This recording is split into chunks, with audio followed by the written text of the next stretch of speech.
Have you ever found yourself thinking, why is everyone else around me getting stronger and I'm just ending up in more pain? You try core workouts, you stretch, you do exactly what you've been told to do.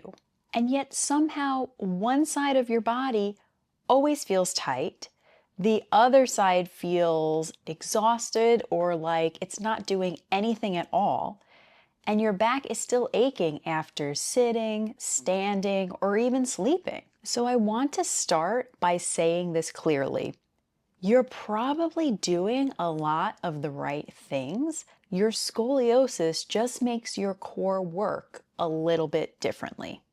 My name is Dr. Beth Terranova. I am a scoliosis specialist physical therapist and a person with scoliosis myself.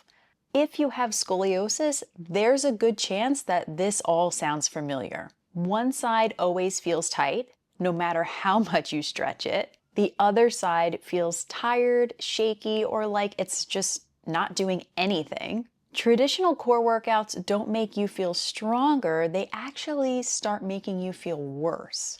Some exercises just feel impossible or wrong, and you're constantly wondering if you're doing something incorrectly or the wrong exercises for your scoliosis. This is exactly what we hear every week for people that are working with us in our one-on-one coaching. Before they start working with us, they feel like they're failing. They feel like they're weak. They can't do the traditional exercise routine. But the problem is not that they're failing, or sometimes not even that they're weak. It's because their muscles actually work unevenly around their curve. It's not laziness, it's not a motivation issue, it's an asymmetry that is happening because of the scoliosis. With scoliosis, some muscles are always doing too much and others are barely showing up at all. And that imbalance can feel exhausting, especially when you are trying to navigate an exercise routine that's not built for someone with a curved spine. When we're working with someone, that's one of their biggest aha moments, is seeing this happen in real time when they're able to get their curve in a better position, their exercises become more effective, and all of that self-blame just disappears because your body isn't broken. It's just adapted to a curved spine. Most curve workouts are built for symmetry. They assume both sides of your body can share the load evenly, and they're designed for people with relatively straight spines. But scoliosis changes things. It changes your alignment, it changes the leverage of your muscles, and it changes how your muscles turn on. So when you do exercises that round the spine, like sit-ups or crunches, they often pull the muscles unevenly. So instead of feeling stronger, you might feel more rotation, more compression, or more tension on one side of your curve. That's why when we're working with new clients, we rarely start with these hard core exercises, crunches, sit-ups, twists. We really have to start by figuring out which muscles are already working overtime and which need a little bit more help joining the conversation. With scoliosis, core strength isn't about doing more reps or pushing harder.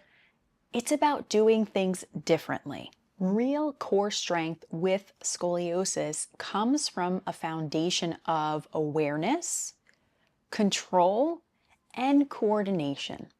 When we work with clients, this is one of the biggest shifts we see with them.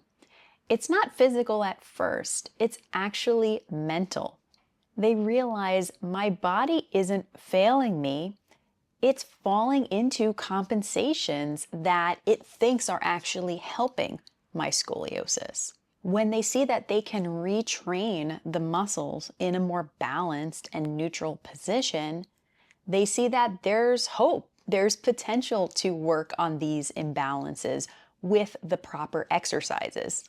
So what does this actually look like in practice? It starts with positioning that matches your curve, not fighting against it. We often use props or supports to make it easier for your core to engage more evenly. We focus on breathing that helps to activate the muscles in the side that struggles, usually the concave side of your curve, the area that is compressed, because breath can play a huge role in coordinating your core. We use unilateral work so that one side can get the attention that it needs. Often we have imbalances side to side that we need to work on with unilateral exercises. And we keep our movements low threat and precise. This is especially important if you're dealing with chronic pain or a lot of fear around movement. We want to start gradually and build up over time. We can't just go from nothing to extreme core boot camp class. We need to build up gradually. This kind of specificity with your core exercises can really hone in on what your scoliosis needs, which makes it a very different approach from a general fitness program. So here's the big takeaway. Building your core strength is absolutely possible with scoliosis when you train in a way that respects your asymmetry and works on balancing that asymmetry. Your core will start to feel supportive instead of painful. Your movements feel safer. Your fear decreases and your confidence grows.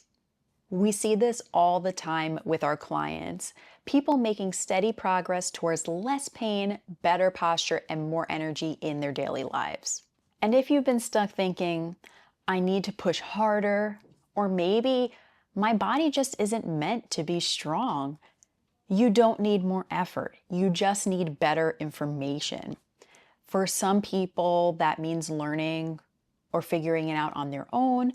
But for others, it might mean having someone to help guide you through the process, and both options are valid. You're not weak. You're not broken. You're probably not doing things totally abysmally wrong. Your scoliosis just makes your core work differently.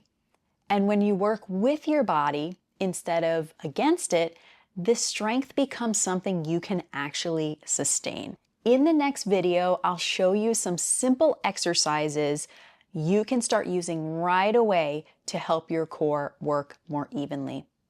I'll see you there.